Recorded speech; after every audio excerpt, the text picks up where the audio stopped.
Hello, hi, heidi ho, and welcome to Cast That Movie, the podcast where two guys in the Midwest recast a failed film project from the past and basically re-envision it and try to fix what went wrong with the heavy value of hindsight. And then we go a step further and we think up an original idea that we would like to be made into a film, and then we cast that and assign a director slash visionary to that as well. My name is Jode McDougall, and I'm joined, as always, by the toad to my wet sprocket, Tom Van Horton. Hello, Tom. Hi, Jode. How you doing, buddy? Like that toad the wet sprocket? Or... Dude, I love the toad the wet sprocket. You know They're that. good, man. They were really actually had some really solid tunes. If you listen back, like they earned their moment in the sun. Absolutely, they did. Their moment in the spotlight. Okay, so we have I think it's going to be a really fun show today. I'm pretty pumped about it. I will say I struggled a bit on some of the castings for our projects today, but when it clicked for me, it really clicked for me what I wanted to do, and I am very pleased with how it went for myself. Tom, before we announce the projects, how did you find the whole build up to this episode? Same. It took me a while as well to find some casting. I struggled. Absolutely, I did. But when it clicked, it definitely clicked for me. Nice. Yes. So the reason why I struggled on the recast is because the film that we are doing is just terrible. Like there's nothing redeeming about it as it is.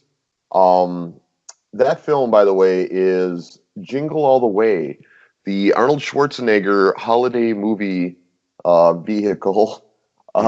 Which was is a terrible movie, and yeah. So really quick, you want to kind of give us a quick rundown. We'll obviously go into detail here in a little bit, but what is this heaping pile of trash called Jingle All the Way? So Jingle All the Way is a 1996 Christmas movie. That was the idea behind it. It was supposed to be a satire about the commercialization of Christmas. And well, I'll put it this way. It's currently sitting at 15% on Rotten Tomatoes, and its opening weekend only brought in $12.1 million.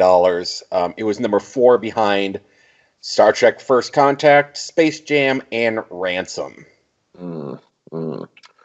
All right, so yeah, we have the pleasure of revisiting that failure in 90s cinema, and we're going to do what we can try to fix it by going back in time and picking cast that we would have liked to have seen play the roles in that film at the time in 1996, as well as somebody who we felt would have brought a better or would have led it to a better outcome. Because it couldn't get much worse, and I'm surprised 15% of critics liked it. It was just that baffles me a little, but I suppose it's hard to. Not every film can be X versus Sever, where they just everybody gets how bad it is. How they found something to like in it, I don't understand, but that's just me. Well, we'll talk a little bit about that. Yeah, we'll get to that for sure. The original project, then, that we are doing is based on the life of Elizabeth Holmes. It's called Theranos. And then, Tom, why don't you just give a little taste of what that entails?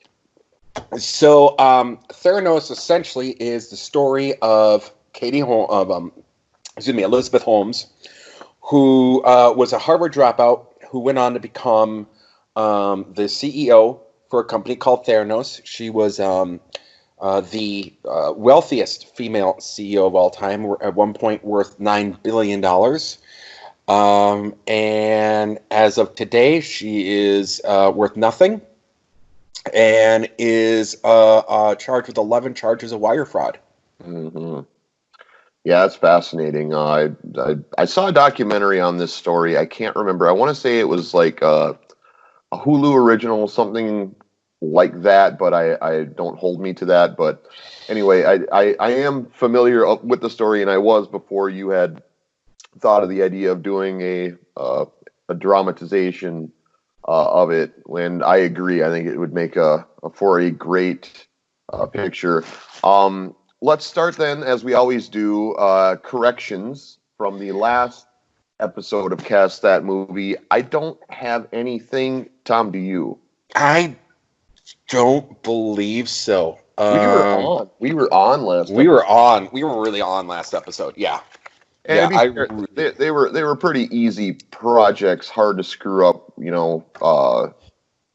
They weren't. There wasn't a lot of density No. in which to get lost or to get turned around or whatever.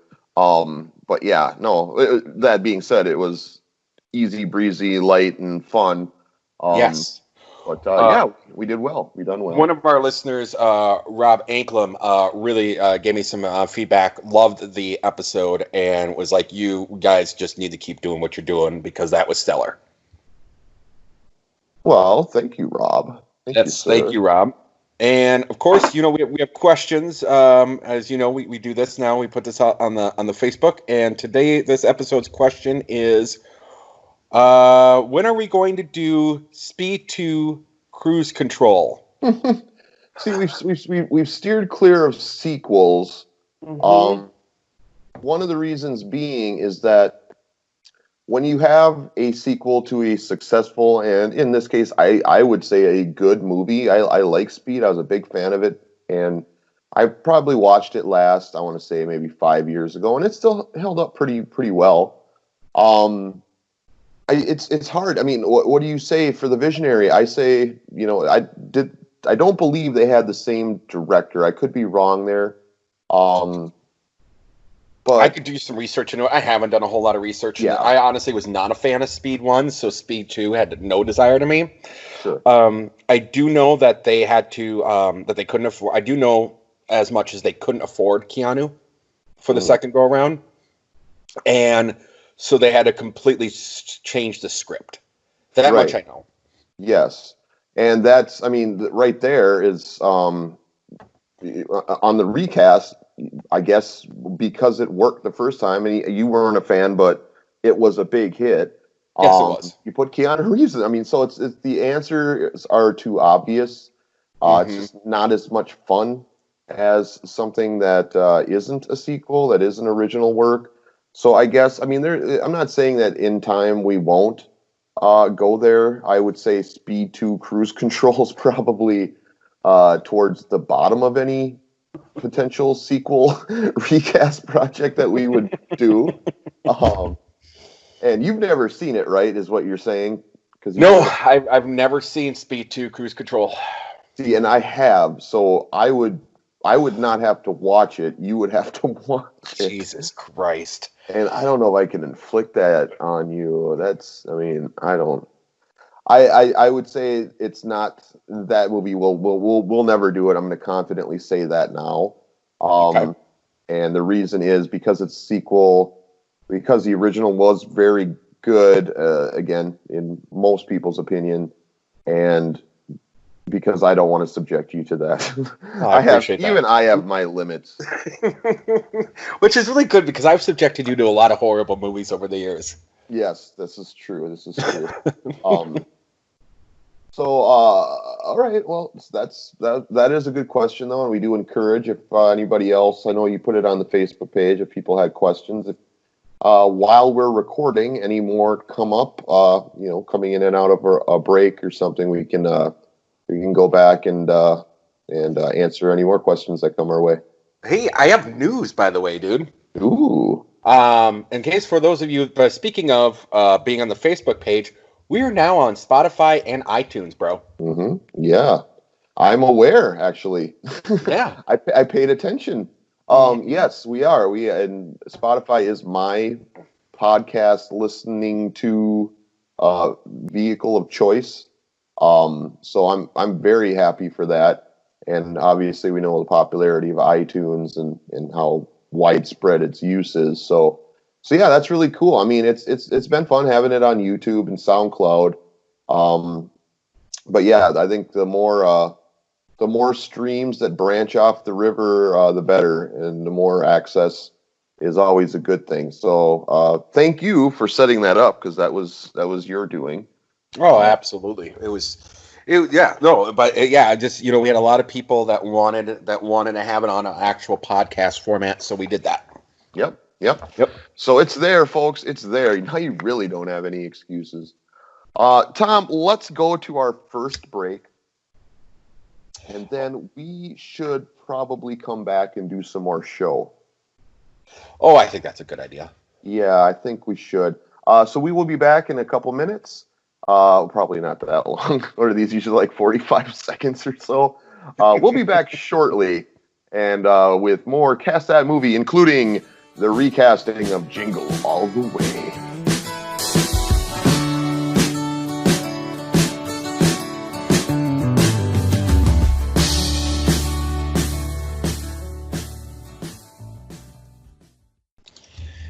Hey, Ted Mills here. This has been a rough time for everyone, including myself, which is why I'm sad to say that Ted Mills Box Store is going out of business forever. But to say our goodbye, we're having a sale on all our boxes. So this Saturday and Monday morning, it's buy 2 boxes, get 3 boxes of equal or lesser size for free. This Sunday and Monday night, it's buy 4 boxes, get 7 boxes of equal or greater value for free. On Tuesday, assuming we have any inventory left, it's pay me what you have for whatever you want, because I need it gone by Wednesday. So, Ted Mills Box Store going out of business sale this Saturday through Tuesday at the soon-to-be closed Ted Mills Box Store. This is Ted Mills thanking you for being my friend. Goodbye, everyone. Okay.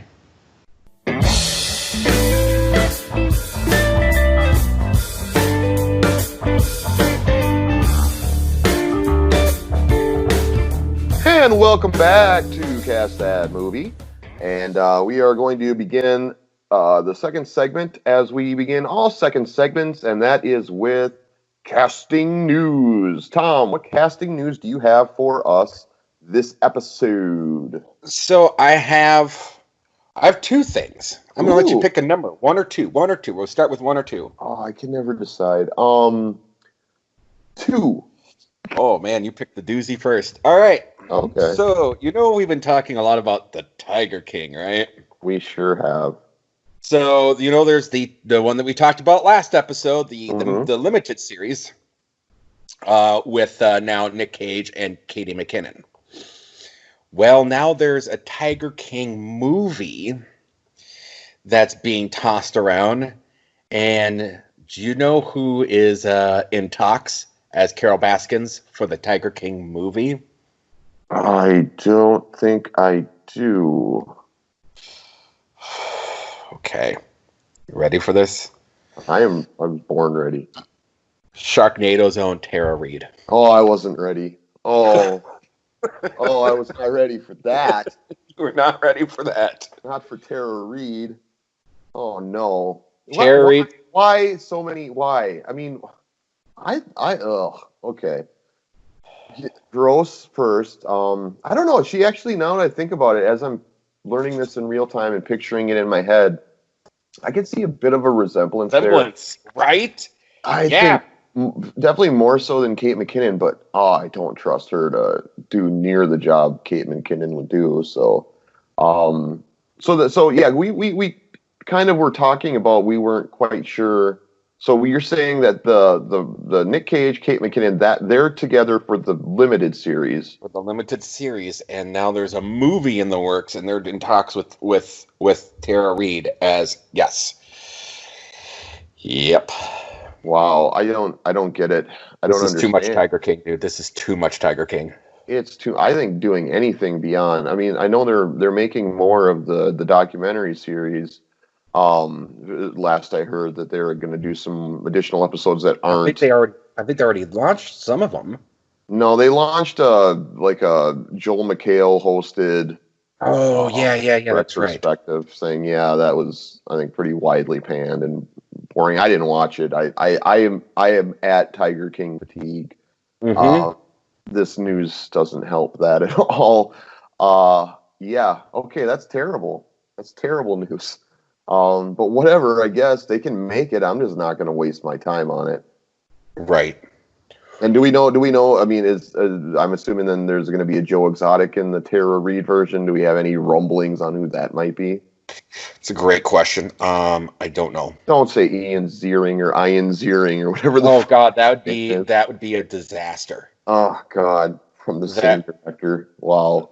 that would be a disaster, dude. I really hope not. Okay, that's our let's make a pact that that's our last Tiger King related casting news for the foreseeable future. Um, I think we got all the terrible out of the way. It's worth talking about because of its relevance to pop culture, but oh God, I think about it and it just grosses me out. I can't do it anymore. Yeah, no, I'm with you on that. I mean, I just like I said, I wanted to bring that up. So Sure. here's my other bit of news. Yes.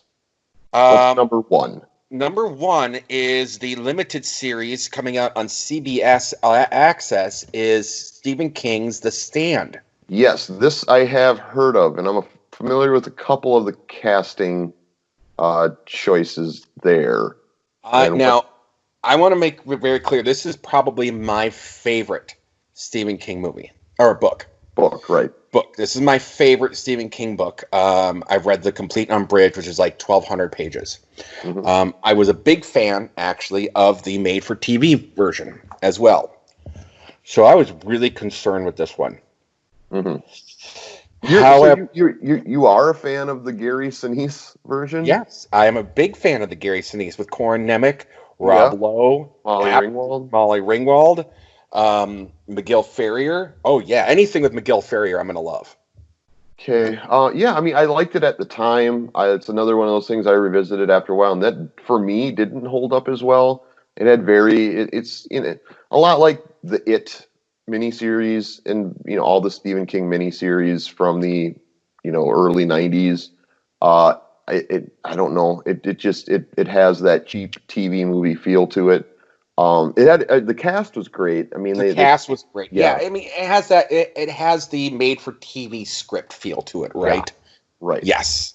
So I mean, yes. So when I heard they were redoing it, I mean, I'm a little, I guess, tentative that it's for CBS All Access. I kind of wish it would be from a different streamer. That being said, they've gotten some good reviews with some of their.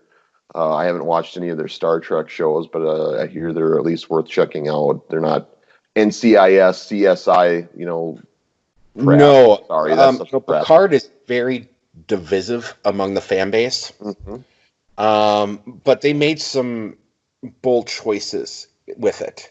Mm-hmm. And it's definitely, like a streaming. It feels more like, it doesn't feel like network television. Mm-hmm. I mean, Picard, drops the F-bomb. He's fuck a couple of times. So, yeah. So they're going to. They really went for it. They really went for it.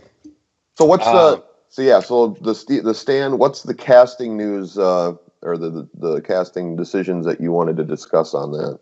Well, I wanted to discuss Randall Flagg, the main villain.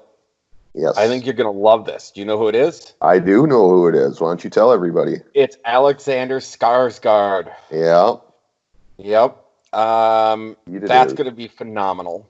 Which is kind of amazing. You think about it. So we had In the It remake, we had his younger brother played Pennywise, Bill, Oh, and now he's going to be playing Randall Flagg in the Stand remake. The Skarsgårds are all about the Stephen King yes. adaptations lately. Which I mean, if he can do what Baby Brother did, I'd be very satisfied with that. But it's a very different character, although it kind of isn't if you're familiar with Stephen King lore, right? Exactly. Exactly. Right. Another interesting casting choice in this one, Marilyn Manson Hmm. is going to be Trash Can Man. Oh, last I heard, they weren't releasing his role. We did find out it's We Trash did Can find out Man. it's Trash Can Man. See, I was thinking it was going to be the Kareem Abdul-Jabbar role. Oh, I don't, sure. the guy that's out, The talks Doomsday about end Man. of days, Doomsday Man. Yeah, Doomsday Man. Yep. that's kind of who I was foreseeing. But I guess I don't know. What I've seen him act in, I've not been impressed. But I don't know. Maybe he can find something that none of us are familiar he has as far as an acting talent. I guess I don't know. So Whoopi is Mother Hmm. Abigail. Yep. James Marsden is Stu. Okay. Amber Heard is Nadine Cross. Yes. That's a controversial pick, Yeah. uh, given everything that's gone on with her. She got dropped from the DC universe now. She's considered uninsurable. Is this because of The lawsuit, yeah, with the Johnny Depp. Yeah, Johnny Depp? Okay. she's now considered toxic and uninsurable. They've Wow. actually dropped her. Warner Brothers completely has dropped her My guess, if I had to guess, is that this was before. uh, right. They cast. I mean, if it's a mini series or limited series or whatever, that was probably in the works. Was filming. Hmm. Probably it either was wrapping up or had already wrapped up filming by the time that controversy broke out. Um, so they kind of had their hands tied. But to be honest with you, I did know she was in it, but it isn't as talked about. I think they're maybe downplaying her involvement a little bit because of that. Yeah, and she's playing a toxic character, so I Right. think that's understandable.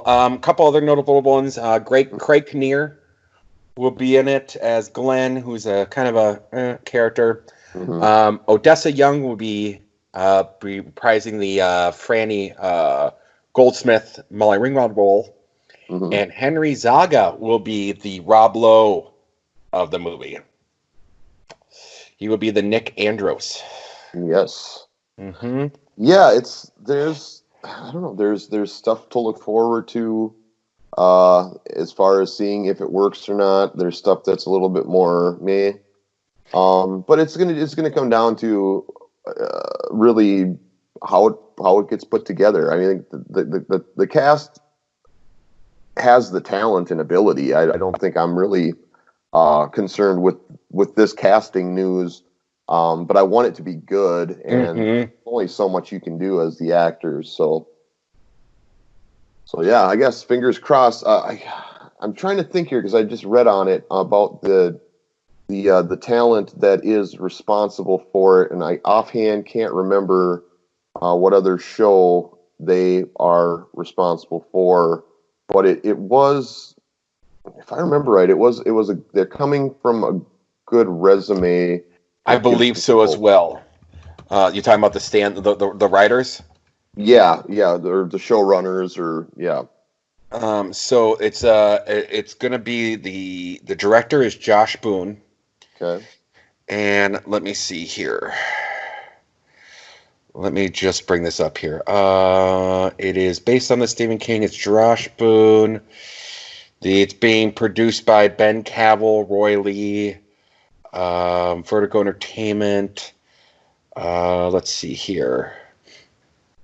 It doesn't really say. Written by Boone and Ben Cavill. So let's look them up. What have they done? Let's see here. It's pretty cool that you're able to do the research like on the fly. Like how far Yeah. we've come. The I'd Fault of say. Our Stars. The Fault in Our Stars. Well, that's And not what I was thinking of. and SEAL Team creator, executive producer Ben Cavill are writing it. Hmm. So yeah, it is pretty cool that I can do this Yeah, while we're doing it, right? Yeah, but that's not.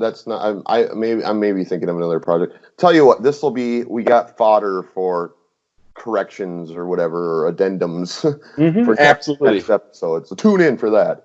Yes. Okay, well that's more promising. Certainly, far more promising casting news than our what was actually our B topic or our number two topic that we started with because of luck of the draw on my end. Yeah, that's all right. Um, so okay, well. Let's move on. Let's start with the recast and redo of Jingle All the Way. You kind of gave us a little bit of a tease as to what this film was. Now it's time for you to kind of give us the whole rundown, and you tell me that this went deeper, or there's more branches to this than you expected going into your research. Is that right? Yeah, so you guys are in for we're gonna take a path, okay, and you're gonna follow me down a journey.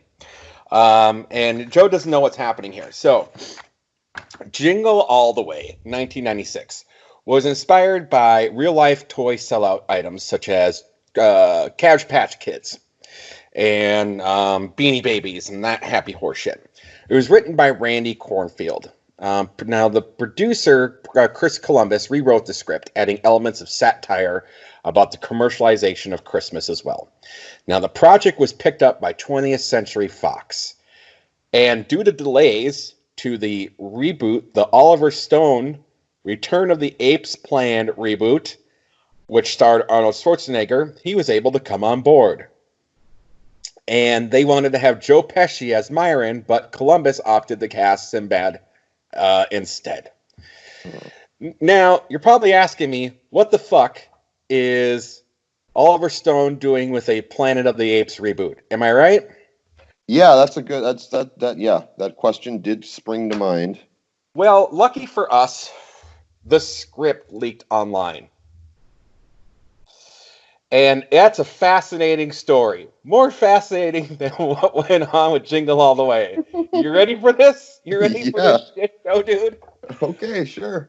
All right. I'm here. I'm ready. Oliver Stone it was called Return of the Apes. Harvard scientists observed the body of another dead child suffering from a atrophied vascular system and senile dementia fresh from the womb. So the movie opens with a dead baby. And Dr. Will Robinson, along with fellow professor Billy Ray Diamond, believe there is one last throw of the dice, having discovered that humans have a mutant gene that was laying dormant within the human DNA.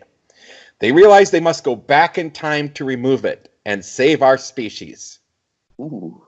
So Arnold Schwarzenegger travels back in time in his special flotation tube and immediately gets in trouble and is captured by Paleolithic humans who are part of the tribe of the tiger.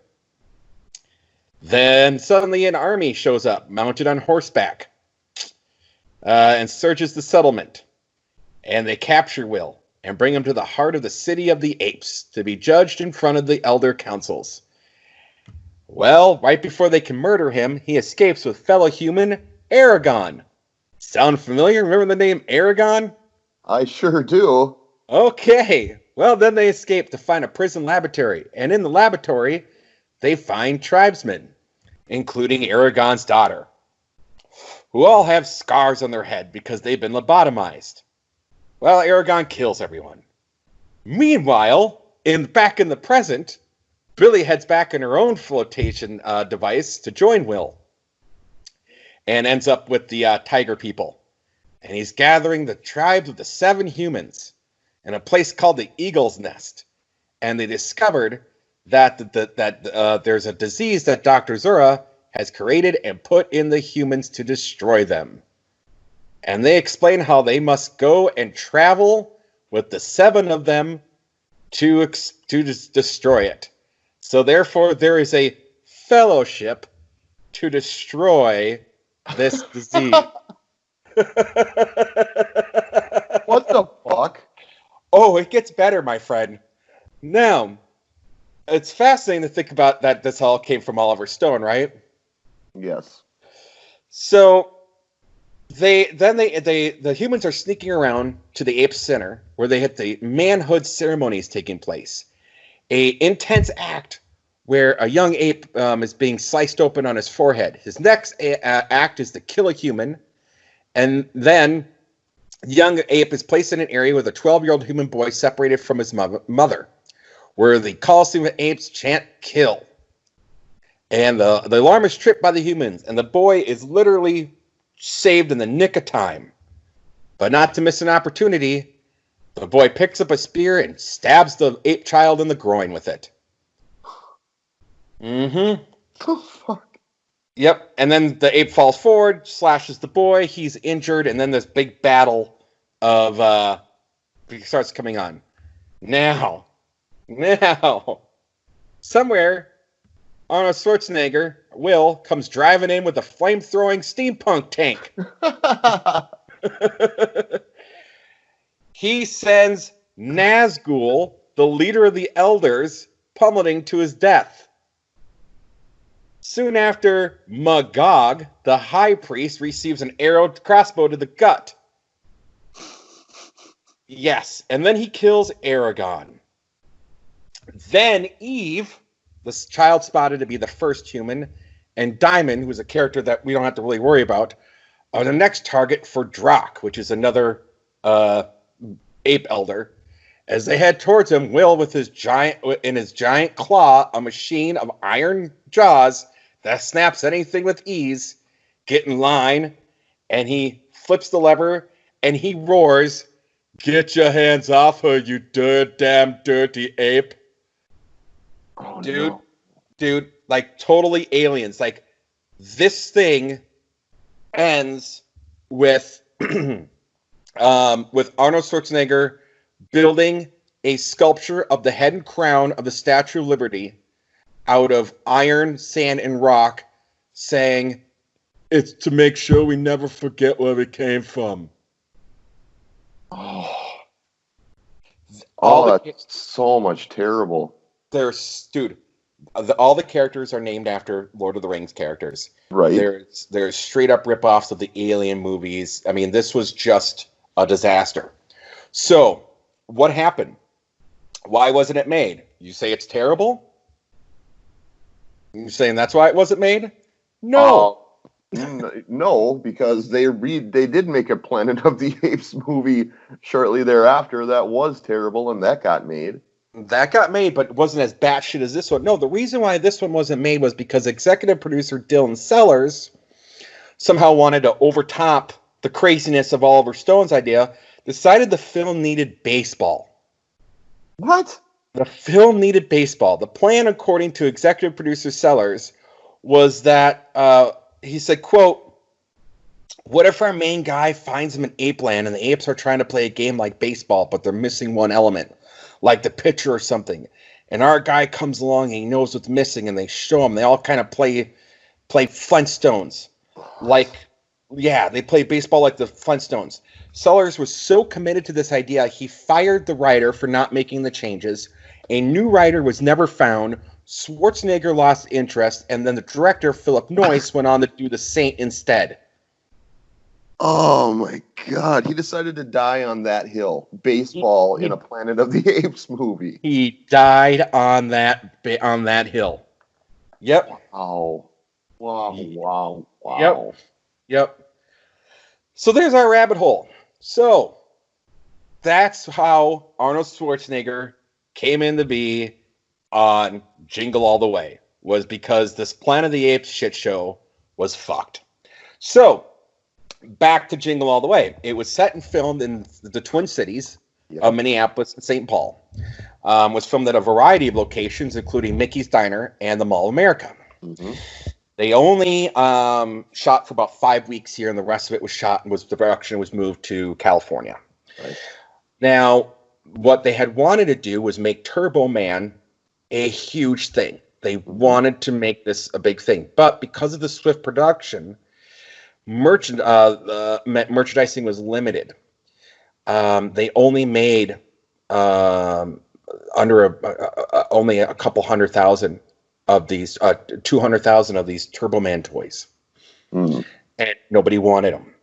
And to make matters worse, in 1998, Murray Hill Publishing sued 20th Century Fox for $150,000, claiming that the movie was stolen from a screenplay they purchased from a high school teacher named Brian Webster called Could This Be Christmas? They stated the script had 36 similarities with Jingles All the Way, including the plot, dialogue, and character names. Murray Hill president Bob Laurel bought the script from Webster in 1993 and sent it to Fox, and in 1994 received no response and claimed the idea was copied by Kornfeld, who was Fox's screenwriter. In 2001, they were found guilty of stealing the idea in order to pay $19 million to Murray Hill, with Webster receiving a portion. However, Laurel died a few months after the verdict before receiving any money. And on an appeal, due to everything, it was quashed after the judge decided that the idea was not stolen, as Fox bought the screenplay before he, or according to them, but before he or anyone at Fox could read Could This Be Christmas, even though they bought the script 2 years before the film was made. Mm-hmm. So, yeah, they got a sympathetic judge. But, yeah, they were basically, they stole this script from another person. And that is the story of Jingle All the Way. So the movie itself, as I said earlier, is trash. And just to, for those not familiar, A, count yourself lucky, and B, the general plot is Arnold Schwarzenegger is he's a dad who's kind of an absentee father. He's very career oriented. He owns a mattress store. What's that? He owns a mattress store. Right. Yeah. I guess the mattress business was booming in the mid-90s. So, and then Jake Lloyd plays his son, and yes. I guess somehow this parlayed him into being Anakin Skywalker a couple of years later. But anyway, the kid is really obsessed with this Turbo Man TV show. And, as you mentioned, the hot new toy, the Tickle Me Elmo of that particular Christmas season was the Turbo Man doll, and they're super hard to find. And Arnold Schwarzenegger promises his son he'll have one for Christmas, and then forgets to get it, and they're sold out everywhere. And it's a long journey where he meets a crazy mailman played by Sinbad, who is also looking for a Turbo Man doll for his kid. And the two are basically at odds, trying to race to get it. They keep running into each other. Arnold Schwarzenegger ends up fighting a whole bunch of Santa Clauses in a warehouse. And then by the end is in this Turbo Man costume flying around, and his son almost falls to his death. I mean, it's awful. It's so bad. And watching it again, I don't understand what people thought family entertainment was supposed to be in the 90s. It's okay. The problem with the whole movie is that everyone's awful. Mm-hmm. Everyone is terrible in this movie. Everybody. There is no good characters in this movie. No. And this was the problem with it, was that it was, when producer Christopher Columbus rewrote it, adding these elements of a so-called satire. Mm-hmm. It was supposed to be like this. It was supposed to be more of a slapsticky kind of comedy thing. But then the satire came in it, and it didn't marry well at all. And by the end of it, you don't like anyone. Right. And I mean, at the end of the movie, how dense are Liz and Jamie that they can't understand that their dad? I know. Yeah, I mean, sure, okay. This is an alternate reality where he's not Arnold Schwarzenegger, and everybody knows who Arnold Schwarzenegger is.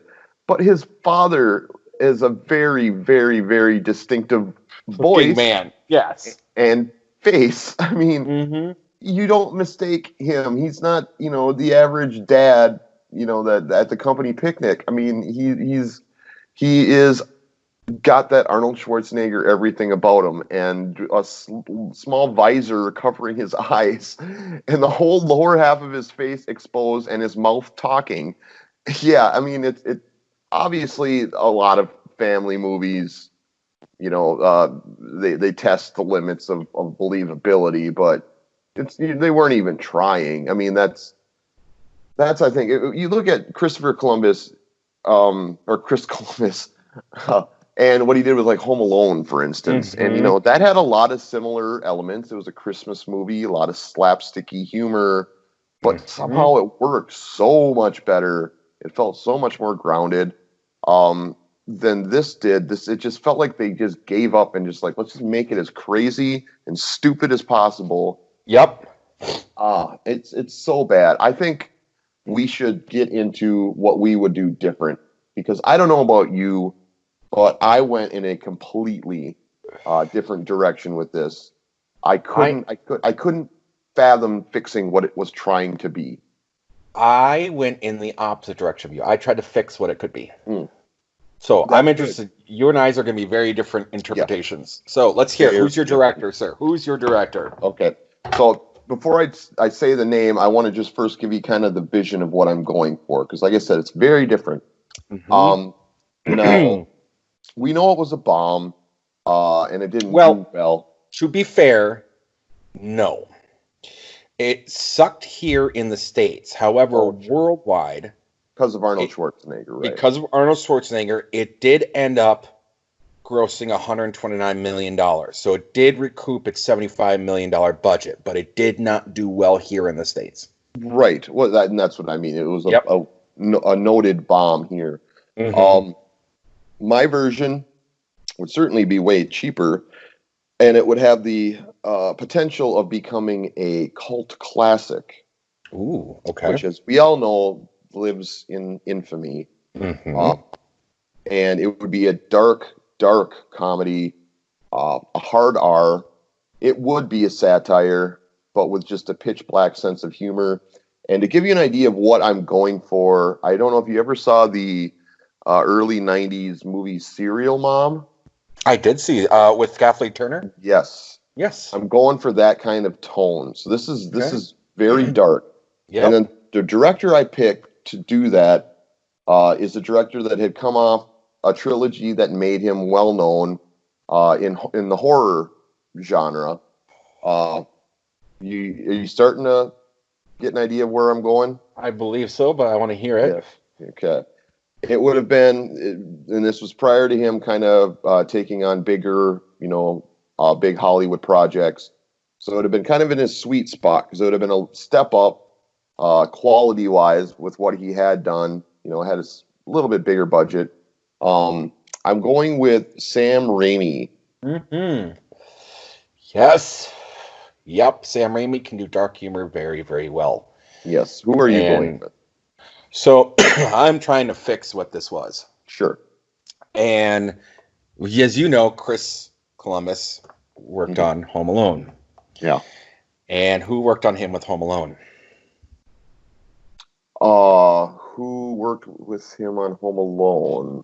Macaulay Culkin? Well, there was Macaulay Culkin. And what's the tie to Macaulay Culkin and Chris Columbus? And who's done Christmas movies in the past? And who does a really good job when it comes to... he was more known in the 80s. I'll just get to it. John Hughes. Oh, okay. Because John Hughes wrote Home Alone is what you're... Yeah, was what I was getting to. Sure. Okay. I would have given this to John Hughes. John Hughes is just fantastic when it comes to both able to do somewhat of slapstick and satire. Like, I think that was the missing ingredient that was needed. Okay. That's my take. So, with John Hughes directing, then who is recasting, or who are we recasting in the Ah-nold role? Who is Howard Langston? So, part of what bothered me in this movie was Arnold didn't really fit this well, because Arnold was supposed to be this horrible character and yet likable, and he can't really do that very well. But in 1996, there was a guy that could be aloof, abrasive, and lovable. Chris Farley. Okay. Chris Okay. Farley would have been my Howard Langston. Okay. My Howard Langston, I guarantee, did not make your short list. Okay. He didn't make your long list. He didn't cross your mind for this. I went out there, and what I wanted to do was I wanted to take an actor who had a very wholesome persona, even though his what put him on the map initially was pretty gritty. Since that moment in the late 70s, the 80s we saw him playing very righteous characters. In fact, one of them was not a character; he was himself on a children's show. I wanted to give him an opportunity to reinvent himself. So I'm really going out there with this, but I am prepared to defend it. I am casting as Howard Langston LeVar Burton. Interesting. Okay. Okay. All right. All right. I'm looking forward to that. Okay, so then who is his foil? Who is the Myron? The Myron Larrabee. Yes. So I thought, who could play a very convincing mailman who is kind of on the edge? Because Sinbad was terrible. Did not sell that role at all. And I thought somebody that can do it, and somebody that's also happened to have worked with Sam Raimi quite a bit, Bruce Campbell. Nice. Okay, I like it. I like that. That's an interesting dynamic. Well, for my Myron, if I'm going to have Chris Farley in 1996, I'm going to have someone that's going to play off of him. It's going to be... Chris Rock. No, David Spade. Oh. It's going to be David Spade. I don't know why. I just assumed you were going to pick another black actor. No, you know, and the reason why I didn't, and again, this is because, again, originally it was supposed to go to Joe Pesci. Sure. So I didn't feel locked in. But no, this is a Chris Farley, David Spade joint. All right. So then let's go to Liz Langston. And then we'll do, I think, Ted Milton or Malton. Malton and then Jamie. And then we'll stop. Yeah, end with the kid. So who's the Rita Wilson, who I usually like Rita Wilson, but even this, she was the definition of phoning in your role. Like, it was just for the money, of course. But who do you have to elevate that performance and that role? Again, because I'm trying to keep it a comedy, trying to keep it all in the wheelhouse of what this was. Mm-hmm. And I wanted to have someone that I felt could. I really would like to have seen a female work off of the Chris Farley character, and I think could have been. I think those two together could have been really, really funny. Was one Janine Garofalo? Okay. And then let's go to me then. So my choice is somebody who in the mid 90s I think was one of the best actresses as far as being funny in roles that typically are not written to be funny. And she made me laugh a lot in Mrs. Doubtfire. So I went with Sally Field. She was on my short list. Yeah, and it's just, I think she's, I look at me because I was a big Mrs. Doubtfire fan, talking about Chris Columbus here, back in the day. And I just remember she was really funny. And it's like that kind of role. Yeah, that kind of role could easily just have been the shrew character or just this generic, whatever. Robin Williams is the victim and she's, taking his kids away. But no, she was three-dimensional and played it so well and just was really funny at times. So yes, I would trust her to be able to do far more than Rita Wilson did with this role, even though it's a different kind of role in my picture. Fair enough. So who are you having replace the amazing Phil Hartman? The amazing Phil Hartman, who's amazingly bad in Jingle All the Way, and that's again not his fault. It's the writing. It was the writing. 100%. Yes, we know he's capable of more, and the way the character was written was terrible. Yes. So I went, and also the idea that he's a real threat to Arnold Schwarzenegger. Just kind of strained credulity. But I went with somebody who would be a real threat, and this is where it gets kind of funny, and this is where it's kind of going over the top. So for that role, I pick Fabio. Okay. All right. And how about you? I went with a guy that just had his breakout film, but we know loves comedy.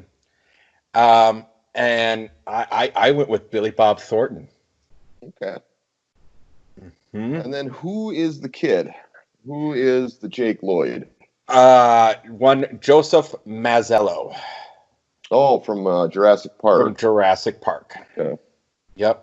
How about for you? So for me, I wanted a kid that is funny, first of all.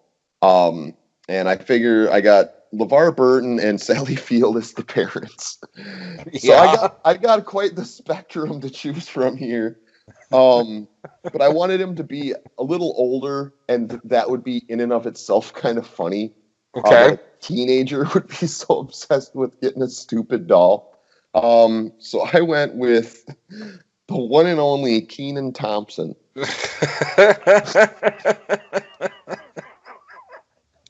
Of all that fame. Yep. All right. So Holy shit, we have two completely different movies here. a lot to unpack here. And this, Yes. I'm gonna say right away, I think when our visions are this different, I think we can critique each other. I don't know that we can really pick a winner or loser on these because you can't mix these casts. I don't think. No. If it's a Chris Farley, David Spade vehicle.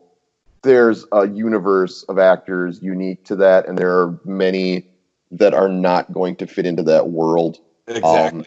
I would say Sally Field probably being one of them. Although, I mean, it's not. She is talented and all. It's a different kind of whatever. But yeah, Yes. so let's at least get our reactions to our choices here. So for director, what do you think of my Sam Raimi? I love Sam Raimi. And Sam Raimi has become more wholesome over the years. But yes, I mean, Evil Dead, well, I should say Evil Dead, no one knew if it was going to be funny or scary. Right. And that kind of gave him identity shock. And then he came out with Evil Dead 2, which was a parody of Evil Dead. Right. And then Army of Darkness, he went full into comedy. And there's so much satire and burn and witty humor. I love Sam Raimi, and yes, I would see a Sam Raimi directed Jingle All the Way. Yeah, absolutely. What do you think of my John Hughes? Yeah, I mean, it's hard to argue against John Hughes. So I won't. I would hope if he were to have involved himself, he would have also demanded that he has some say in the script. Yes. Because he certainly had the clout to make such a demand. I will say by this point, he had retired from directing and was just writing movies at this point. So I believe he would have gone in and wrote some of this as well. So yeah, it's not a bad pick. So I'm not going to chastise you for it. But I will say my one concern there is him fitting in with the talent. Because Chris Farley and David Spade doing their thing, I mean, certainly he's a pro, but I don't know that he's going to come out of retirement for a Chris Farley vehicle. That's a good point or a good thing. The thing is though is that Chris Farley and David Spade at the time were money, and they were funny, and I think. For as much as what they were, when you hear about the stories and things like that, those guys were professionals when they were making their films. Mm-hmm. So I would think that they would have enough respect for John Hughes, and I think John Hughes would have looked at it and been like, I can make you guys even funnier than what you are. And I think it would have been a great stepping stone for Farley and Spade to have some of that slapstick, but have also utilize their ability as their snark and their the visceral between the two that they could do so well. It would definitely be a risk for him to his brand, because as much as in retrospect we love Chris Farley and David Spade teaming up, although I hated Black Sheep, so I mean for me they were 1 for 2, but Tommy Boy is certainly a classic in my eyes. Um, Mm-hmm. that would be, I think, that risk to what he had built for a career and, the John Hughes brand, um, he would be putting that a little bit on the line. But would I watch it? Sure, of course I would. Sure. So our Howard Langstons, I mean, I Le- love Chris Farley, and I got nothing bad yes. to say about And him. I love LeVar Sure. Burton. Yeah, not too My out of left field for you. No, my only concern would be with that one. Again, I'm not going to say which one's better. My only concern would be is that LeVar Burton has been very protective of his brand Of and his family values of and his family values and things like that. But I love to have seen it. Fuck yeah. yeah. Yeah, and I think there's a way, I mean, I think there's a way of making a movie like this, making it a satire of commercialism, which I can't imagine LeVar Burton having a problem with, and the No, commercialization of Christmas. no. I Uh, think if the writing was smart, LeVar Burton would be on board. yeah. Okay, let's go to our, as you put it, our foils, Myron Larrabee's. So, again, I see above on David Spade, Yep. the two obviously can work together very well, so I'm not really gonna And to see debate them that. trying to fucking go after one another in that way, I think would have been awesome. Sure. But Bruce Campbell, Sam Raimi's muse in his early Right. days. And I love me Bruce Campbell. Anything that has Bruce Campbell in it, I watch it. Yes. So yes, and Bruce Campbell is snark and sarcastic and a bastard, Sure. and plays it so well. Yep. So well, just that cocky, smarmy way, and yet he makes you like him when he does it. Right. Yes, I love it. And I mean that's kind of what I was going for, because LeVar Burton is likable, certainly, and would actually, I think, be able to pull off what the character is supposed to be, even though again, it's a comedy, an actual comedy, excuse me, in my version. So there's a lot of tongue in cheek. But yeah, Bruce Campbell, again, playing a crazy postal carrier, which is, I don't know, kind of, again, it's kind of a trope. Would be able to find, I think, something new there. The way he kind of, I can see. I can already see him yeah. how he would act in that role, and it's brilliant. Yeah. Yes, great pick. All right, so Liz Langston, Sally Field, and Janine Garofalo. I like both people. Yep. And Janine Garofalo obviously can do comedy. Mm-hmm. She was amazing in Wet Hot American Summer. Absolutely, and other things, of course. Reality Bites. She was great in Reality Bites. So yeah, and then, so I support her in pretty much anything if you can make it fit, and you can in this case. What about Sally Field? So Sally Field was on my short list as well. Yes. And the only reason why I didn't go with Sally Field was the age. Yeah. Sally Field's a little bit older than LeVar Burton, is a little bit older than Chris Farley, and that's what made me shy away from it. So that's the only thing. But you know what?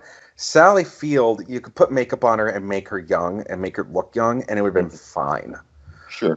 But yeah, that was the only reason why I didn't do that was because of age. Sure. Other than that, that's why she was on my short list, because she is fucking great. I love Sally Field. Okay, then our Ted Moultons definitely went in two different directions here. Mm-hmm.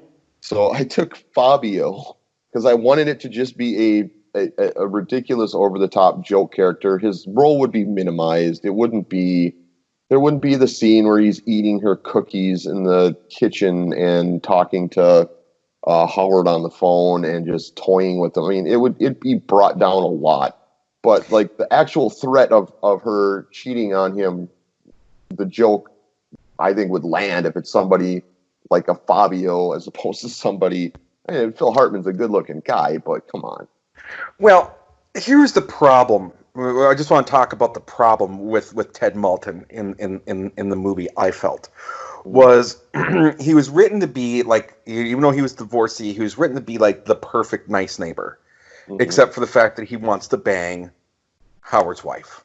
Right. And everything else he's great, and in this way he's just a smarmy fuck. And I felt like the dynamic of the character was just horribly written. Either go one or the other. Don't try to make it Right. likable, and do that kind of thing. Right. So I think we both kind of went down that path of we would make our Ted Moultons more of an all-around prick. Right. Well, I would say more so you make him more one-dimensional. Mm-hmm. Certainly what I was trying to do. I don't know that I'd make Fabio an asshole. I don't know. He can't act very well, so I wouldn't try to stretch his abilities. He's just there. He's a walking prop, walking talking prop. It would just be an in joke, and I don't know. The more I talk about it, the more I actually don't know if I love the idea. But again, the role would be so small, it would just be that or cut out the role entirely, I guess. That's another option. I don't think it served any real purpose to the story. No, it didn't. And which is why, I picked Billy Bob. Because Billy Bob has that, it's a Billy Bob role. Sure. In my mind. I love me some Billy Bob. You're aware of this. Yes. So let's go then to the kid. Let's go to the Jamie Langston character. Yes, I like your pick. You went with Ernest. I can't remember his last name. Joseph, whatever. Mazzello. Yeah. Well, he's fine as a kid actor. He's probably one of the better ones of the 90s. Yep. But yeah, I wasn't going for acting talent per se. I just wanted some attitude of the kid. Jake Lloyd, I don't like jumping on that bandwagon. We've talked about him. Yes, we have talked about him. And if you guys haven't heard it, go back and listen to other podcasts. We've talked about Jake Lloyd. And it's a sad story. And it's like he didn't ruin Star Wars. George Lucas ruined Star Wars. Exactly. It wasn't his fault. Right. But he also should never have been in movies. He just wasn't a good actor. He should have lived a happy life doing something else entirely. Yeah, I agree with that. So I didn't care about being a cute kid, anything like that. I just wanted a funny kid with attitude. And again, the joke being that he's far too old to be obsessed with a Turbo Man doll. Yes. And just with Kenan Thompson, having been in sketch comedy now since literally he was a teenager and would have been at this time doing all that, I just thought he could do it. And I think the interaction between him and LeVar Burton could have been been amazing. Yeah, could have been gold. I would watch. Yes. I think again we weren't really able to give each other anything on this one. Yeah. But there were just so much distinctly things. But I would say I love your vision. I would love to see that movie. And I will say that your vision is certainly a vast improvement over what we were given. No doubt about that. Okay, well, that does it for Jingle All The Way. We learned a lot that I wasn't expecting to learn. I did not expect Oliver Stone to come into the discussion. I did not expect Planet of the Apes to come into this discussion, and I did not expect Lord of the Rings to come into this. You're welcome. Yeah, they were all there, and that's fascinating. You're right. That was quite the rabbit hole, and you never know what you're going to find.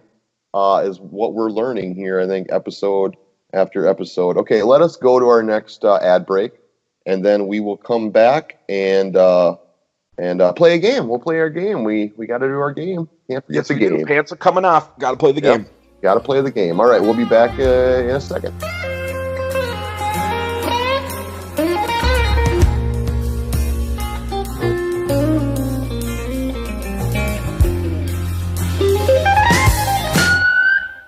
Let's face it, there is no better feeling than experiencing an orgasm while choking to death. That's just a fact. But the possibility of passing out and passing away almost makes it not worth the risk, right? We'll still do it. But what if we didn't need to worry about it costing us our life? Introducing Wham Kablam's brand new product, the self-loosening belt. This revolutionary innovation senses when a person's pulse drops and automatically relieves the tension around the neck so you can be sure you'll wake up after the lights go out. Don't risk your kids or wife or parents finding you dead and covered in semen in front of a screen featuring an endless loop of bukkake ever again. Order the self-loosening belt from Wham Kablam today. Available in leather, pleather, or nylon, and you'll finally be able to choke one out with complete peace of mind.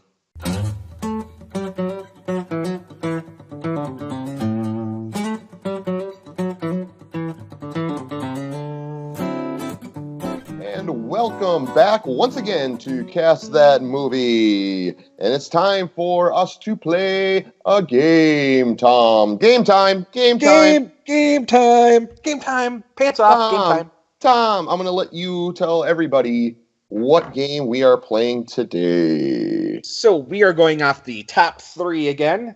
And this time we are saying our top 3 no actors or actresses. If they're in a movie, we are not going to see it. Yes. Oh, there's so many. No. Touche. Yeah, there are so many actors I avoid, like the plague, but there are only a handful that I will just flat out not even bother if I know they're involved in a project because of how little I trust them to pick a project that's of quality. So let's start with our number 3 choice. I went first in our last bit, so I'm going to let you start. Who is your number 3 actor that you won't see a movie because he or she is in it? My number 3 is, no surprise to you, I hate this person, Anne Hathaway. Oh, that's right. You do not care for Anne Hathaway. It is not a surprise as you say it. Tom and I do not share these ahead of time, of course. These are all being announced, to each other. But yeah, no, you do not like her. That's right. We, in fact, talked about it extensively, I believe, in one of our previous podcasts. Yes. So again, if you're not listening in chronological order, go back so you guys can understand and catch up to the conversation. Yeah. The only movie of hers that I watched and I hated, and you know it, and you and I talked about it ad nauseum, was The Dark Knight Rises. Yes.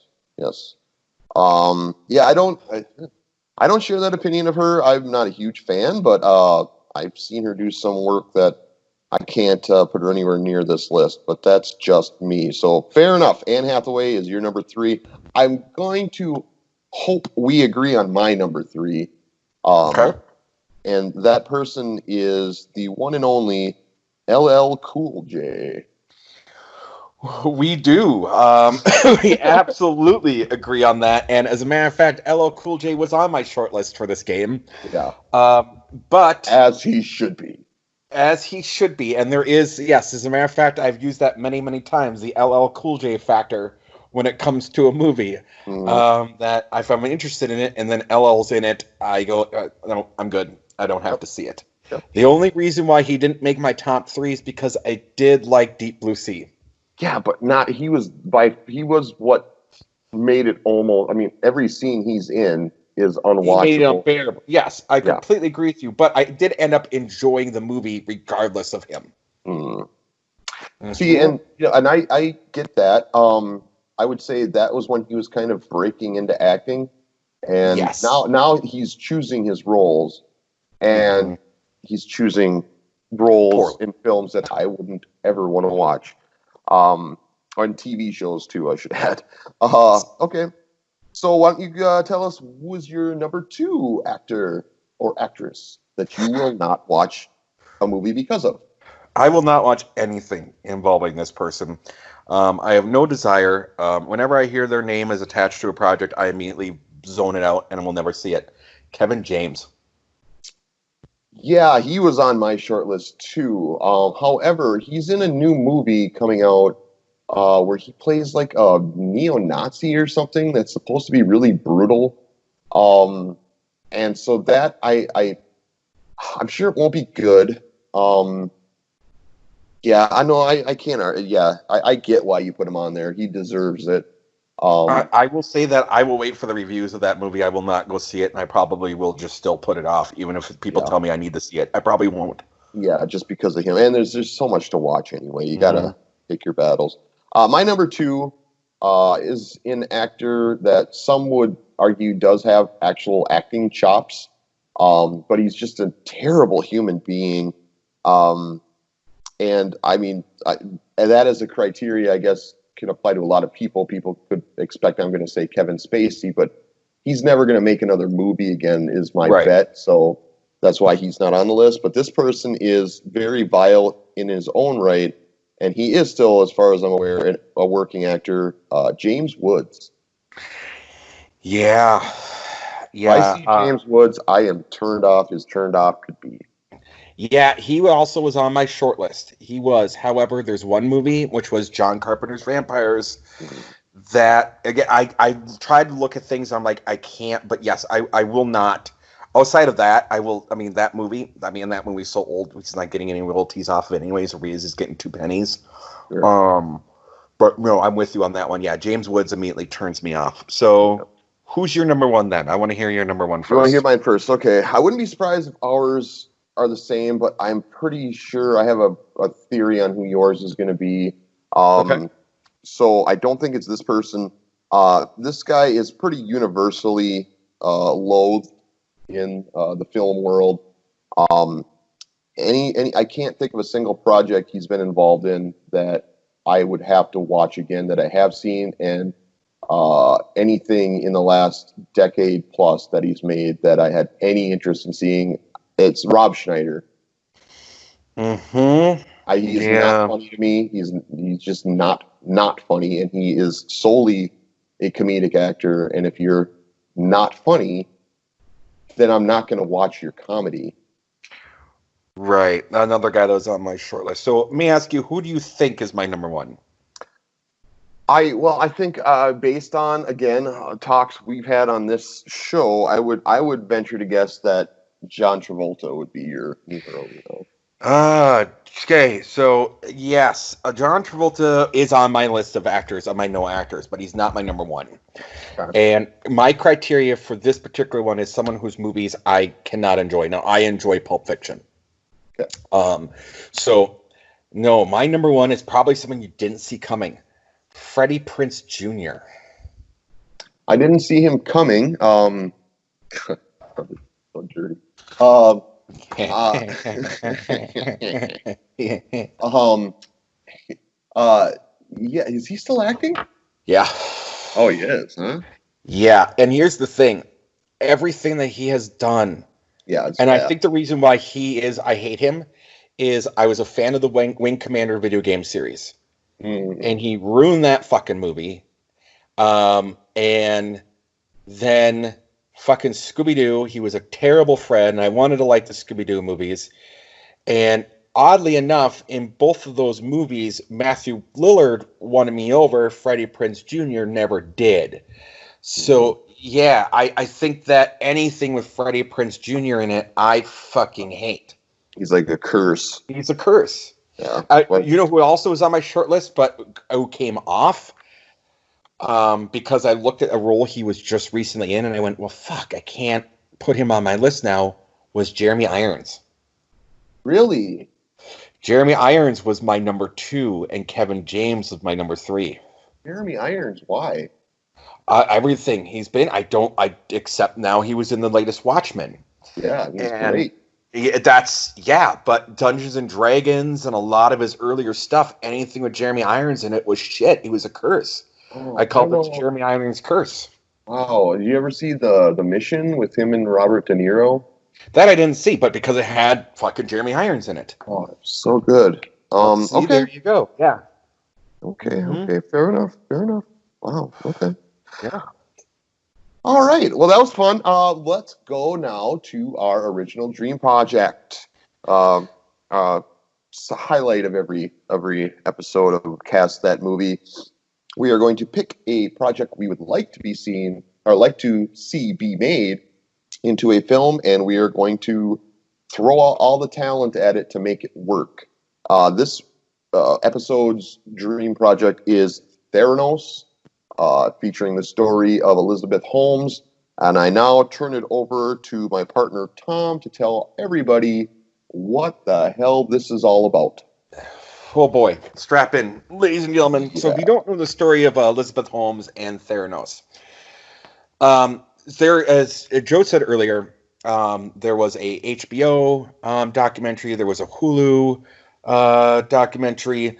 This was supposed to have been a movie. I'm actually going to say that right now. I don't know what happened, but this was supposed to have been made a movie already, and just I don't know what the hell happened there. So we're making this our dream project.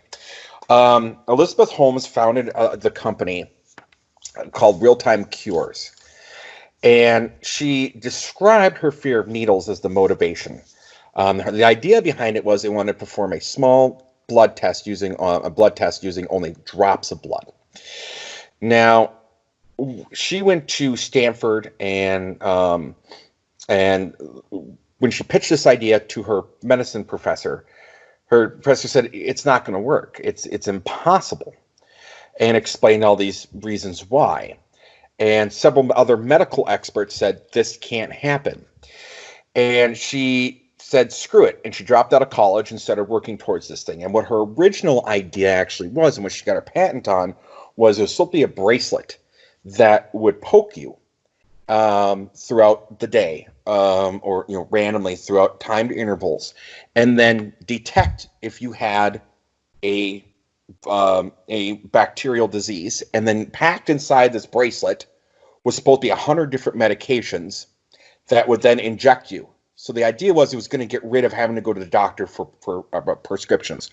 Now, I can think of, in just by saying that, I'm sure you can, Jode. About a dozen ways.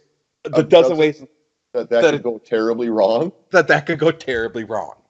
Right. So then she changed her idea from that to, well, then I'm going to do blood tests with just a drop of blood. And she named the company Theranos, which was a combination of therapy and diagnosis. That's where the name came from. Mm-hmm. And she got her the dean of she got her advisor and dean of the School of Engineering, Channing Robertson, to be her first board member. So, problem number one: you don't have a medical expert on your board to start with. Now, Holmes was creepily obsessed with Steve Jobs. And she, to the point where she mimicked her mannerisms, she wore the black turtleneck, she made the colors around the office. She wanted to be Steve Jobs to the point of obsession. And, one of the criticisms about her is that she talks very deeply. And she does this. And it is very noted that you could go to a 2005 interview with Moira Gunn, that was even falsified.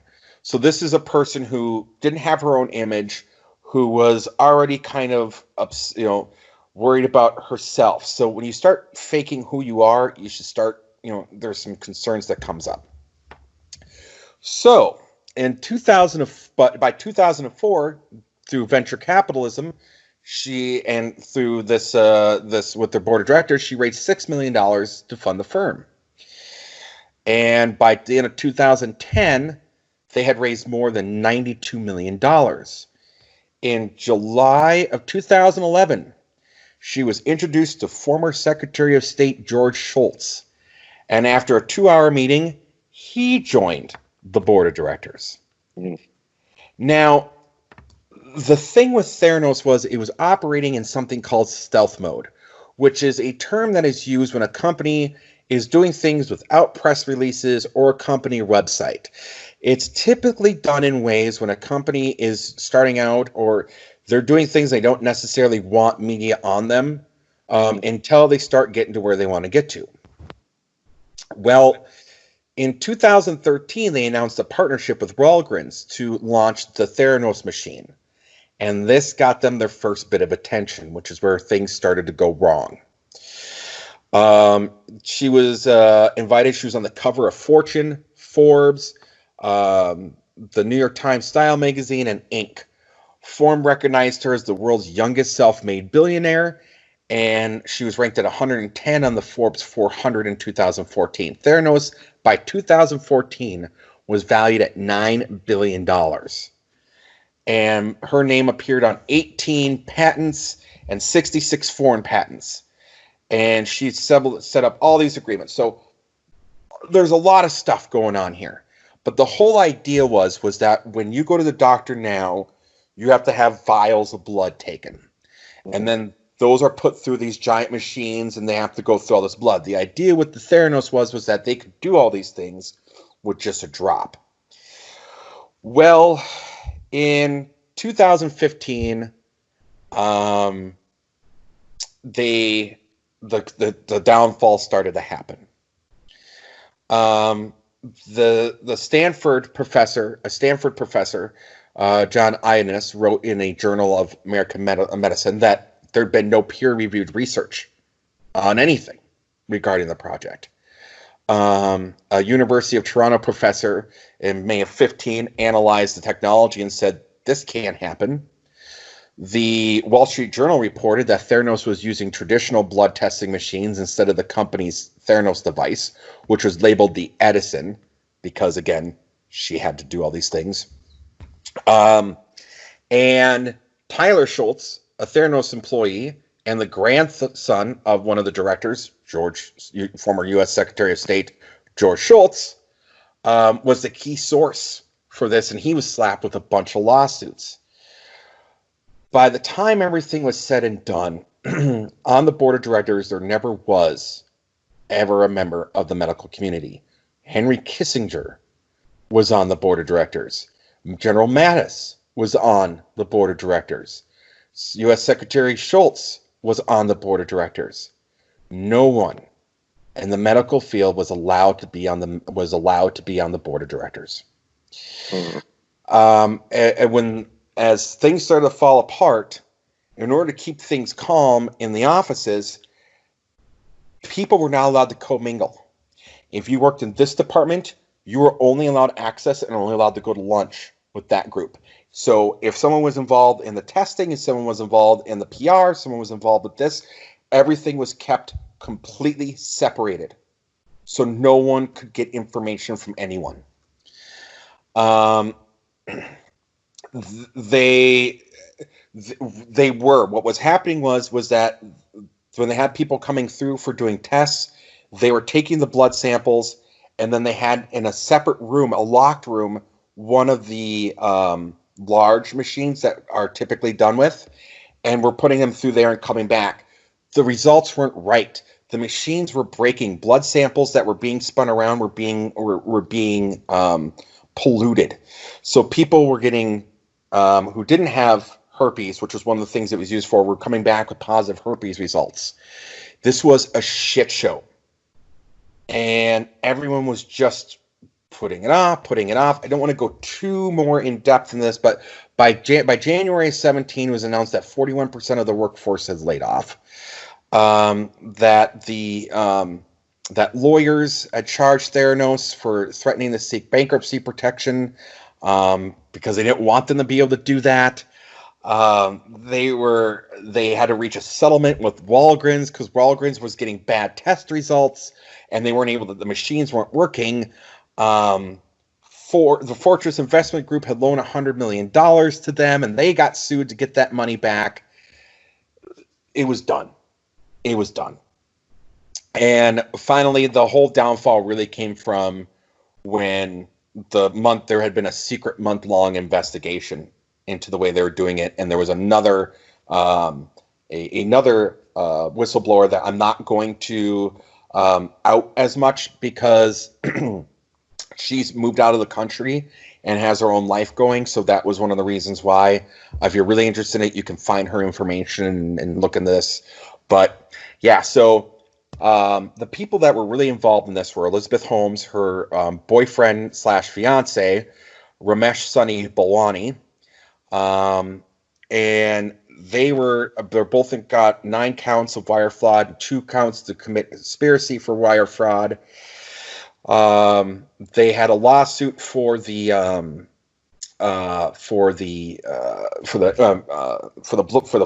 bad blood test, but a federal judge examined the charges and ruled that some of those should be dropped because the Theranos blood tests were paid for by medical insurance companies, not the patients. So prosecutors agreed that they wouldn't do the doctors and the patients as victim frauds, but they were going to keep all 11 wire charges of wire fraud. So yeah, at one point she was a $9 billion CEO and is now looking to face 20 years per wire fraud charge. Yikes. That's about as epic a fall from grace as it can be imagined. Yeah, and I mean I'm a big fan of films where, you know, people get got and the house of cards kind of crumbles. Mm-hmm. You know, movies like Shattered Glass. I know you're a fan of that as well. Love it. So yeah, the fact that they were thinking of making this into a film that's not a documentary and then it didn't happen does baffle me. I guess I can still hold out hope that it does, but we're gonna make pretend that that is happening and we're in charge of it. I'm gonna go out on a limb and think with a story like this, there's not a whole lot of flexibility on how you can tell it. So I think this time we will be able to kind of debate our picks and maybe try to come to a consensus on which is better, unlike our recast project. So do you want to go first, or would you like me to start with the I'll draft? let you start. I'll let you start. You know, I like you to start. Sure. So I went with the director that lately has kind of been taking some paycheck movies. He's done the last couple 50 Shades of Grey movies.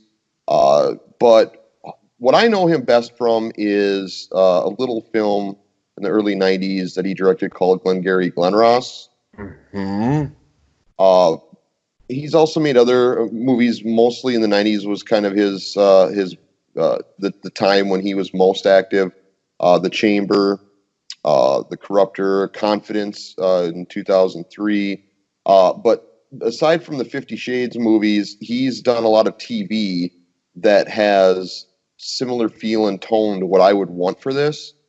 He's done a few episodes of the show Billions. I don't know if you've ever seen that with Paul Giamatti, Damian Lewis, but I'm a huge fan of that show. And I would want something similar to that with this. He's also directed 12 episodes of House of Cards. Okay. Which I just used that phrase earlier. So, yep. See, I had it on my mind. He's also directed an episode of Hannibal. And fun fact, he also directed an episode of Twin Peaks. Interesting. Who is back this? in the day?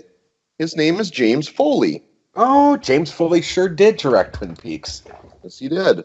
So he is who I would entrust with it because, again, just with the 50 Shades movies, of course, not in as a part of this, but with what he's done in the TV work, a story like this needs character development. It doesn't need anything grandiose or anything of that nature. I think he could pull it off. And then obviously with Glengarry Glen Ross and what he did there in a film that was very strongly based on a play that has, I want to say, like 2 locations in the entire thing. Yes. So he is my choice. One James Foley to direct the Theranos movie. Damn, that's a good choice, dude. Thank you. I think I went in a similar wheelhouse with you. Okay.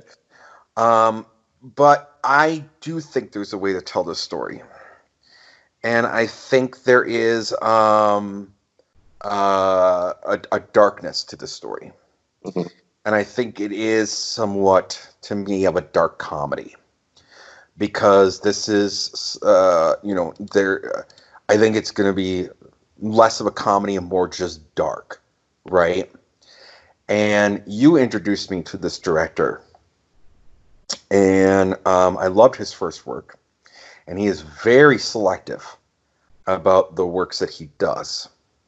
Mm-hmm. And he started with a little-known movie in 2004 called Six Shooter, which was a short film. Went on to make a sleeper movie that was very dark, In Bruges. Ooh. And then his next film was Seven Psychopaths, followed by Three Billboards Outside of Ebbing, Missouri. Yeah. On Martin McDonough. Yeah, that's a good one. I'm a huge fan. All three of those films, I had never seen his short, but his three features are all, to me, I would say last 20 years, all three of them are in my top 20. Literally, all three. In Bruges, Yeah. Seven Psychopaths, and certainly Three Billboards. That's in my top 5, if not my top 3.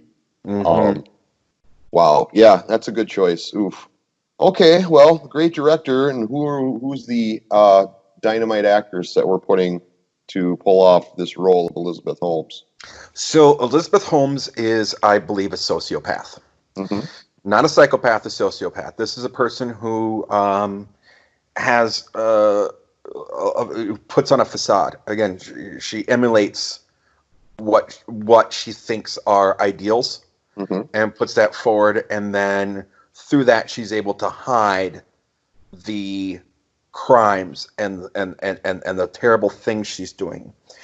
And there is an actress that did a very good job as a psychopath that I think could be a wonderful sociopath. Do you think you know where I'm going? I think we picked the same person. Charlize Theron? Yeah, we did. Charlize Theron, absolutely. Of course. Of course. She is by far. I almost went with somebody else. I almost went with more of an outside pick. But then I thought, well, my director is so obscure. Maybe not even obscure is the right word. Just not. You wouldn't have, if you were given 25 possible picks that you thought I might be choosing, I doubt he would have made that. And so I thought, if you're going to go with the director that's, like I said, besides from 50 Shades of Grey, he's been mostly doing TV. I would want as much talent in my lead position as possible. Absolutely. So that he can focus on other things. Because Charlize Theron is, I think, our greatest living actress. I believe that to be true. She's amazing, and I don't know if you've seen it yet, but she played Megyn Kelly in Bombshell. I haven't seen Bombshell yet. No. I mean, the movie itself it's good. It's well done. It tells the story well, but once again, like she's just a chameleon. She just melts right into the role and is so believable. She is in my mind the female what's his name? Was Gordon. Was Gordon? James Gordon? No. Was Commissioner Gordon? Yeah, James Gordon. James Gordon, Commissioner James Gordon. Yeah. Oh my God. Yeah, help me here. Gary Oldman. She's the female Gary Oldman. Yes, she's the female Gary Oldman. That's an interesting comparison. Because he is a chameleon to me. He slip into any role and I won't recognize him. I didn't know what he looked like for years. And I think she has just that same ability where she's in a movie, I forget that it's her. Right. And not to mention, she was amazingly funny on Arrested Development. Yes. Although, maybe not the most sensitive role in hindsight, but she was still brilliant in it. I don't care what anybody says. Yeah, she's brilliant. Okay. All right. Well, I think that's going to be an easy choice on who wins that pick, because it was the same person. Okay, so we both got her as our Elizabeth Holmes. We both chose well. So I will go then with who I'm pairing with her in the Ramesh nicknamed Sunny Balwani role, her fiance. And I wanted somebody that I, certainly looked the part, because Balwani is, I believe, Pakistani. Mm-hmm. I don't know if he's born or if he's Pakistani American. I guess I didn't really look into it deep enough. But regardless, this actor could play that role. I picked Kal Penn. Okay, and I picked someone you're probably going to have to look up. I picked a gentleman by the name of Maz Jobrani. Maz, M-A-Z Jobrani. He is more of a comedian. Again, I'm going more with a dark humor. He's known for more of his TV work, some of his stand-up. He did Jimmy Westwood, American Hero.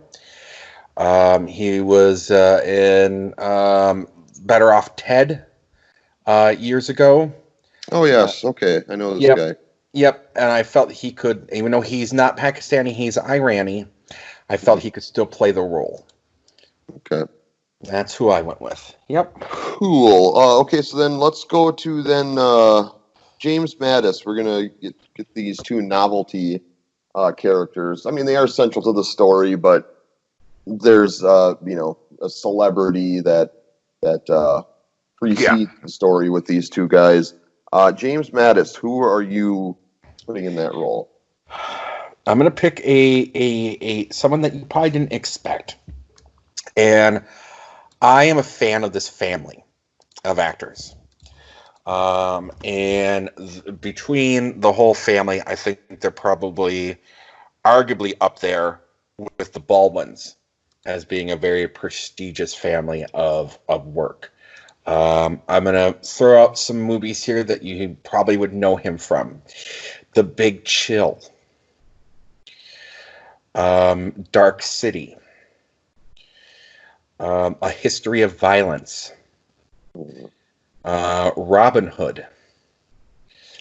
Which one? Men in Tights or Prince of Thieves? Prince of Thieves, sir. Prince of Thieves. Okay. Into the Wild. And most recently, Avengers Endgame. Who is as this a cameo. One William Hurt. Oh. So kind of similar to taking the kind of the persona of the Avengers character, the general. Mm-hmm.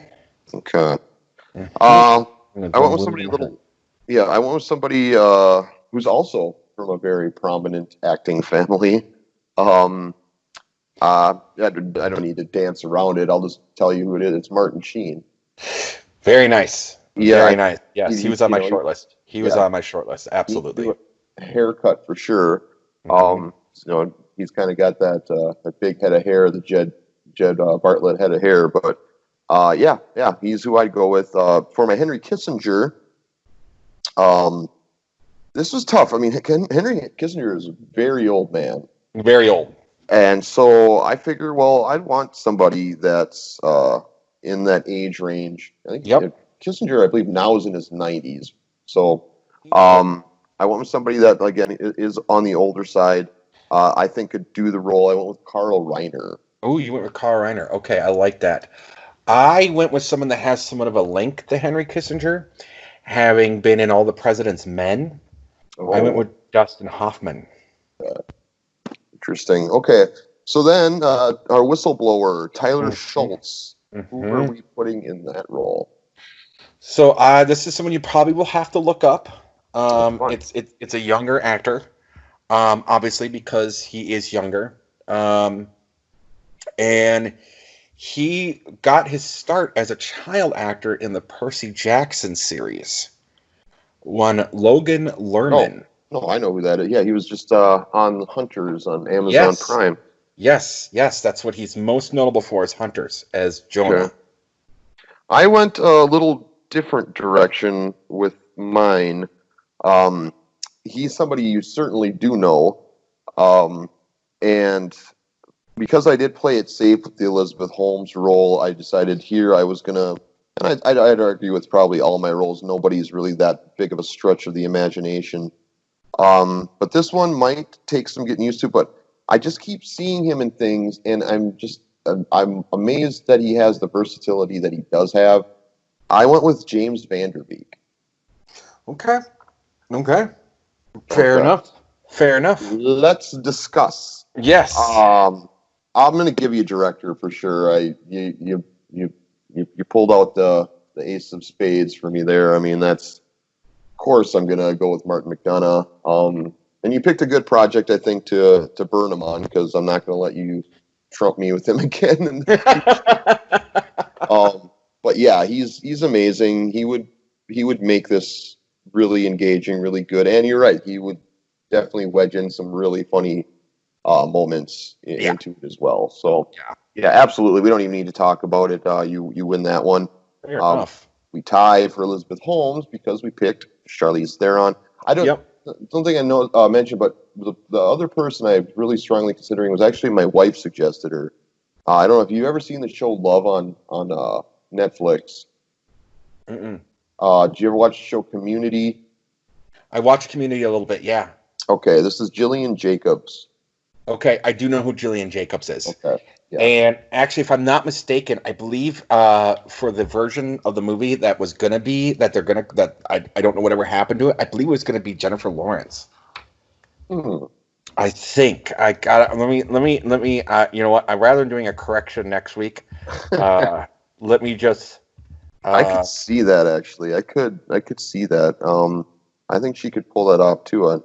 I think I was just so trained on juggling between Charlize Theron and Gillian Jacobs. She didn't even cross my mind. But she's a good choice too. No, I'm sorry. I believe it's Jennifer Lawrence. It's Jennifer Lawrence. Yeah, Yeah. Yep. Jennifer Lawrence. I would say Yeah. Jennifer Gardner. I'd be much less enthusiastic for this role, but Hmm. Jennifer Lawrence could do it. Yeah. All right, Ramesh, Cal Penn and guy that I can't remember his name that you picked. Jabroni. Okay. It's hard for me to. It's a difficult one. I'm gonna give it to you because Cal's more well known and Cal's more versatile. Yeah, and it's putting Maz Jabrani. It looks like Yeah, up yeah, against Jabroni. With Charlize Theron match in acting. I don't know. I don't want to comment to his acting ability, but I know Cal Penn. I'm sorry, can hold his own. So. Oh Um, yeah, absolutely he can. So Yeah, James Mattis, I had Martin Sheen and I had William Hurt. We were William going Hurt. from very much the similar well there. Yeah, I feel like I'll give it to you because it's yeah, Martin Sheen. It's Martin yeah. Sheen. I love me some William Hurt too. Yeah. Henry Kissinger. Yeah, I'll give you Dustin Hoffman. Um, really going with a prestige cast at this point, Yeah. but yeah, I'm a big fan of Dustin Hoffman. I'm a big fan of Carl Reiner too, of course, but I am, but yeah, I think certainly, Dustin. yeah, certainly more of a dramatic background. Carl Reiner, obviously, I think good. I think either of them could do a decent Kissinger. I say this without having ever seen either of them try to do a Kissinger, and it's a very distinct kind of character to try to play. But yeah, I'll give you Dustin Hoffman. I got no problem with that. All right. Here's the interesting debate now: the Tyler Schultz picks. Yes. Yeah, this is ugh. I like your pick. I will say that for sure because he plays that kind of role, kind of it's similar to roles he's played. It's in his wheelhouse. It's in his wheelhouse, right? Yeah, it's hard to.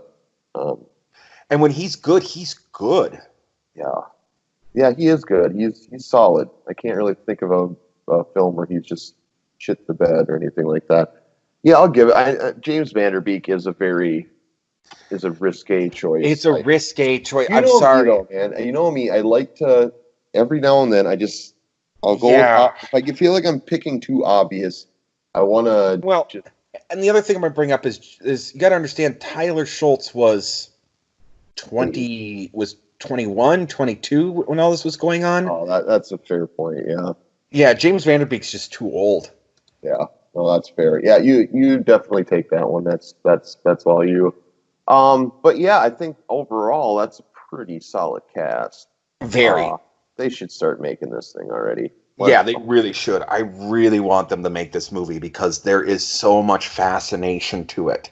Yeah. And this has all the makings for a great movie. I mean, unlike Tiger King, which is just crazy, which is craziness for crazy, this is like straight up, on the pulse of like everything. This is a Silicon Valley fucking scam. And it's like the characters. I'm sorry, but the Tiger King cast. What more can you do? They're so They're characters. They're cartoon humans. They're cartoon humans, exactly. What can you really do that watching the documentary didn't already? This, on the other hand, a lot of it happened behind closed doors. Like you said, it was a very secretive process for a long time. It would be far more engaging, and people would be far less familiar with the source material. So, absolutely, they need to get on it. Hollywood, when filming starts resuming again, which we don't know when that'll be necessarily, but this should be on everybody's short list to make happen, I think. Yeah, and I think our cast, Yeah. they should hire us to cast this movie because I think we just came up with a brilliant cast for it. I agree. Okay, let's go to our last break. That was fun. Another successful dream project casted and in the books. And let's get this last ad break out of the way, and we'll come back and say our bye-byes. All right, we'll be back in a second.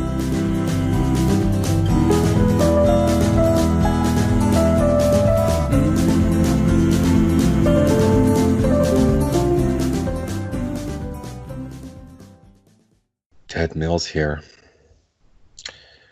I'm super excited to announce the opening of Ted Mills Rock Store, where you can buy rocks for all your rocks needs. It really rocks. So, I went to a mall the other day. There wasn't anywhere to buy a nice rock, much less a set of nice rocks. That seemed wrong. So I said to myself, Ted, open a rock store. So I did. It's called Ted Mills Rock Store. I can't remember if I said the title yet or not. So, our rocks are clean and smooth. You can use them for, so many things. We sell them by the pound, and you can pick out your favorites. I like them all, but that's just me. I'm Ted Mills. Come visit Ted Mills Rock Store today. We opened up in the mall next to the Pizza Hut. You know, the one that smells like body odor all the time somehow. Show up. I'll give you a free rock at the door, as well as a face mask, because that's reality now. Hope to see you there, amigos. Don't give me your reasons to stay. I won't be listening. Welcome back to Cast That Movie, and we are about to say goodbye once again. But fear not, dear listeners, because we are coming back in 2 weeks' time with another new episode. And it's time for us to tell you what we will be talking about in 2 weeks. I will start by telling everybody the recast project, and then I am going to give you the honor, Tom, of telling them what the original dream project is going to be. Sound fair? Sounds fair. Sounds fair. Okay, so for the recast, we are going to be recasting, I don't know the year, but 1990 Street Fighter movie, Street Fighter, starring Jean-Claude Van Damme. 1994 Street Fighter. That sounds right. A lot of these are in the mid-90s. God, they made so many bad movies. Bad movies in the mid-90s, dude. Bad movies. Okay, but that's what we're going to do. We're going to recast and try to fix it because it was terrible. It bombed pretty bad. So yeah, it's going to be interesting. It was bad. And for the recast, I'm just going to say 2 words. Ooh, yeah. Or not the recast, but the dream project. Well, you got to do the 2 words again. Oh yeah. So the dream project, I got 2 words. Ooh, yeah. That's right. We're making a Swole Bodies movie. Yeah. Swole Bodies, the movie. Again, you must listen to our past episodes in order to understand that reference. But no, that's not what we're doing. What are we doing, Tom? We're going to do The Life of Macho Man Randy Savage. Life and Times of Randy Macho Man Savage. Yeah. Ooh, yeah. Ooh, yeah. So it's going to be a very machismo-driven episode next go-around then with Street Fighter and then another pro wrestling biopic movie. God damn. We might have to do another top 3 of our man crushes or something along those lines. Dude, the top 3 actors I would not want to get in a fight with. Ooh, that's a good one. Top 3 actors I wouldn't want to get in a fight with. All right, we can do that. Oh shit! Okay, yeah, let's do it. The 3 scariest, most badass actors in Hollywood that intimidate us, make us shake in our boots. And you know, the one thing I do want to keep in mind is that remember, for those of you that haven't seen it, Street Fighter was the final film of the illustrious career of one Raul Julia. Yeah, that's a sad note to go out on too. Sad note to go out on, isn't it? It is very sad, but we are going to. It's going to make for some excellent fodder for our next episode. So we invite all of you to be there and to listen. And now it's time for all the plugs. Tom, I usually do a lot of this, so I'm going to let you do all the plugs here. Send us off. Okay, so as you know, you can find us on YouTube, SoundCloud, Spotify, and iTunes now. All the places. All the places. We do a weekly podcast. I do a weekly podcast with the owner of the joedown.blog, where you can also find us at.